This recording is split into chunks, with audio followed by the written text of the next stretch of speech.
Hey everyone, remember your favourite movie character ever, Jar Jar Binks, from Star Wars The Phantom Menace and to a lesser extent the other prequels?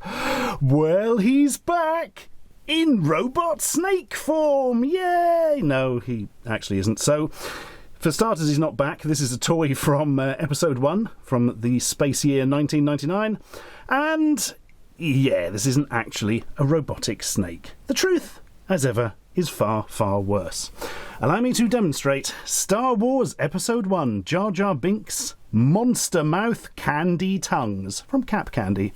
1999, copyright Lucasfilm, distributed in the UK by Hasbro UK, blah, blah, blah, blah, blah. In the end, sold out in WH Smith for 20 pence. Yep, 20 Earth pence. I imagine there were more than that were new, but nobody wanted them. Partially because Jar Jar wasn't as popular as thought, and mostly because... yeah, I mean, there is a tale to old Jar Jar, isn't there?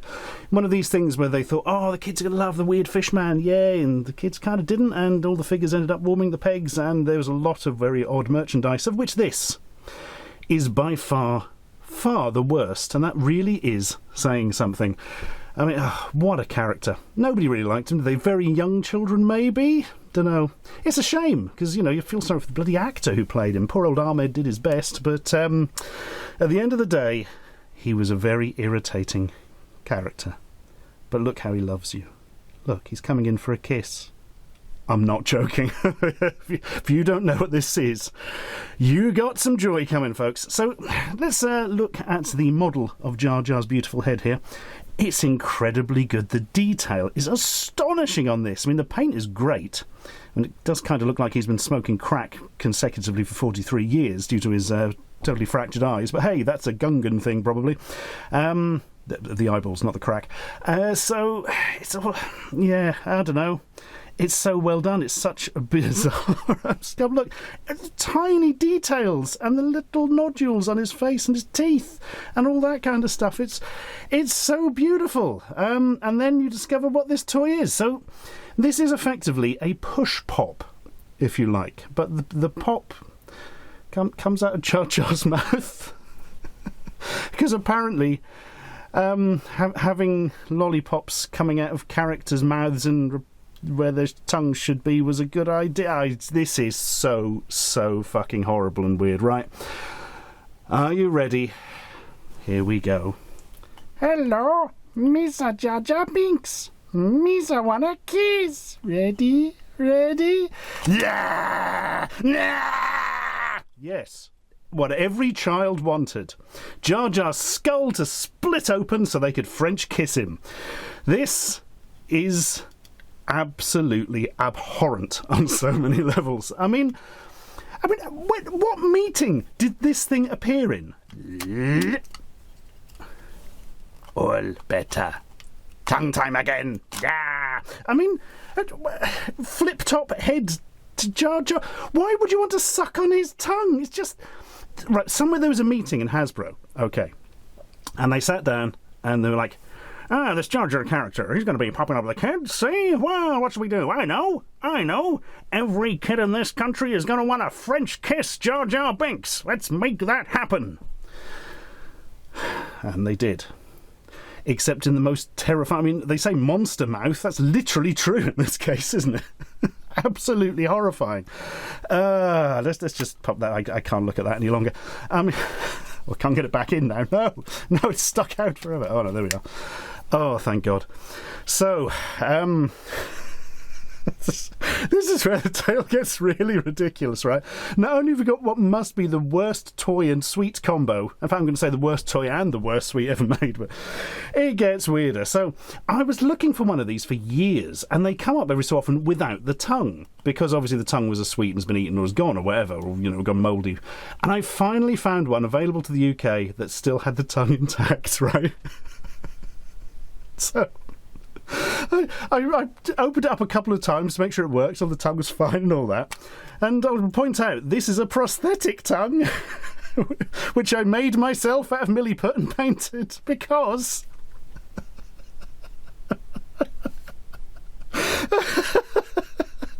what happened was his tongue melted.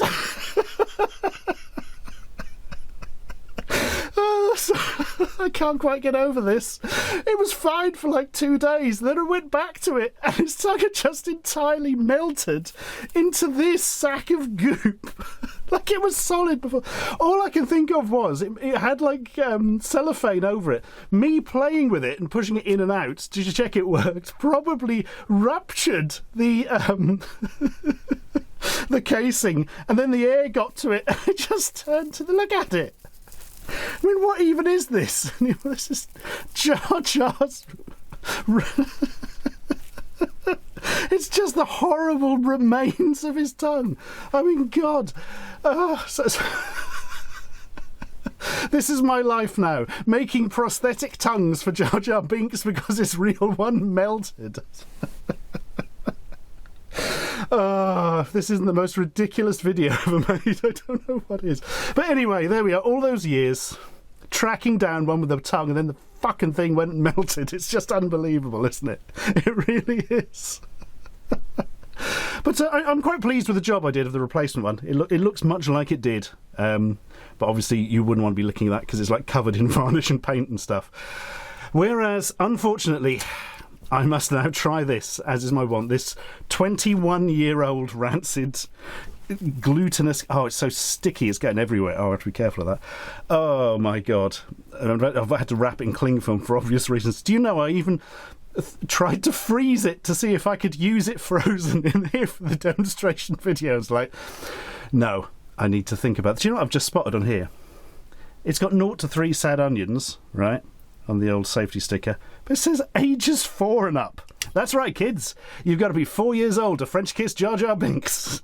Apparently that's a hard rule. God. Right, anyway, excuse me while I suckle on Jar Jar's rancid tongue. It's one of those phrases you never really thought you'd say. Oh, it's fine. It's fine. It's just really sweet and slightly Oh, God. Oh, it's not fine. Oh, that's go. Oh dear. Oh my God. Does that take? Excuse me a second. So, the first taste of it is just a really sweet strawberry-like taste. That was absolutely fine, for a few seconds, and then the sweetness fades, and yeah, it's just like you've put some mould in your mouth, or just some sort of purely rotten item, which that probably is by now. Oh, that was not good. Oh, that really. I imagine that's what it would be like kissing Jar Jar in real life. Like a really sweet taste at first, and then suddenly, oh God, rancid fish. You know, although that didn't taste of fish. That it was just a pure rot taste. So that's something nice to think about. Sing a song for us, Jar Jar. On the first day of Christmas, my true love sent to me. On the first day of Christmas. Oh God, come on. Oh dear. Well, there we are. That's what we get up to these days. We investigate the rotten tongue of Jar Jar Binks. What a time we've had together, friends. And now, come and join me on another journey. Because we recently released our feature film, Ashens and the Polybius Heist, which I promise does not feature either A, Jar Jar or B, rancid tongues. Just didn't come up during the scripting process. Don't know why that is. And I filmed a rather nice little look around the office that I have in the film, or that the character of Ashens in the film has as his office. For he's a collector of worthless collectibles, but also has some interesting pieces in his office. Also, you get a bonus point if you realise that Ashens' office is actually the same room as Mike Myers' office in that Bohemian Rhapsody film. You see, films and using the same location more than once for different films. Who would have thought it? Anyway, join me, friends. Join me. Hello, fish lips. This is my office. Not really, it's a fake one for a movie. Gotcha. Anyway, let's look at stuff. Please enjoy this filthy ass keyboard. What is this stain? Nobody knows. CRT, cathode ray tube, the old television technology. One of the many items given to us by Mr. Peter Lee, the nostalgia nerd. Nice non-angular design. And a pleasing pastel colour. And by pleasing, I mean piss ugly. This is what Ash uses to communicate to the reception area. Send them in, please, Benny. And then the other side they hear. And they go, what? And I hear, and it doesn't work properly. Because anybody who's used one of these 80s walkie-talkies will know they are shut. This is the best thing in the fucking world. It's a telephone made of Lego. Look, it works. You can actually switch it between tone and pulse. There we are. You could still use this as a modern phone. I would like to keep that, but I can't because we've hired it. This is dressing. That's Grandstand Scramble. Just a version of the arcade game Scramble that's not really very good. This is a professional keyboard for a ZX Spectrum. There is actually a Spectrum in it. You would take the motherboard out of the old horrible rubber key case thing, put it in one of those. I don't know, I really fancied having one in the film in a couple of places, so I bought one off eBay. Remarkably cheap. That is a Toshiba MSX HX10. That's from my personal collection. Which just means I brought it from home, really. Of course, Ashens has a fax machine for the sending and receiving of complaints about slightly overly rude television programmes. Peter did lend us the world's ugliest keyboard for children, Comic Sans, because pain is a thing we need in our lives all the time. Here is a wonderful book written by me. Have we got enough footage of that? Yeah, keep going. Here's some discs. These really are bloody old. Double density discs for 4HD. This is from the Carrier Comfort Network Service Tool Supplemental Program disc from 1992.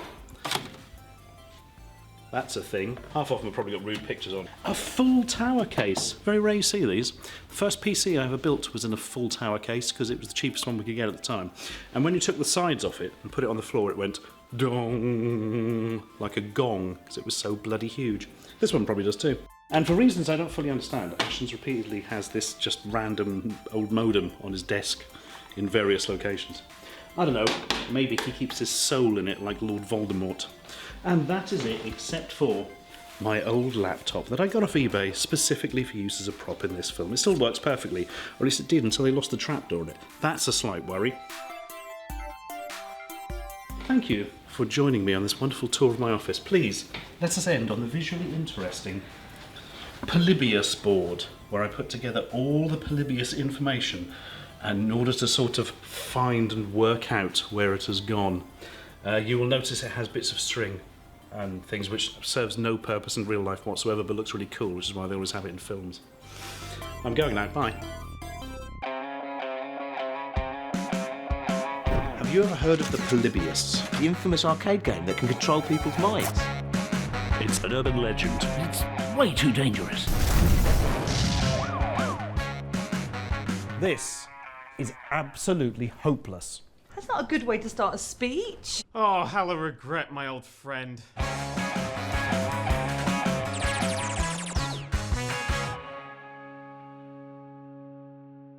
There we are, just going to hold that there for your new desktop wallpaper for you. So yes, if you wish to purchase Ashens and the Polybius Heist and give it a watch, it's available on all the streaming services you can think of, as long as you can only think of iTunes, Vimeo, Google Play / YouTube Movies, and Amazon.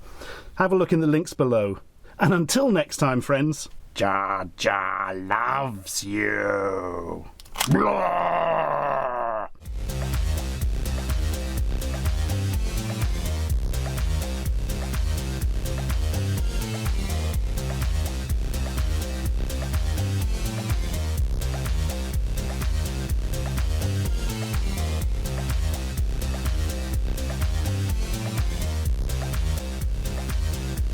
Subscribe for more.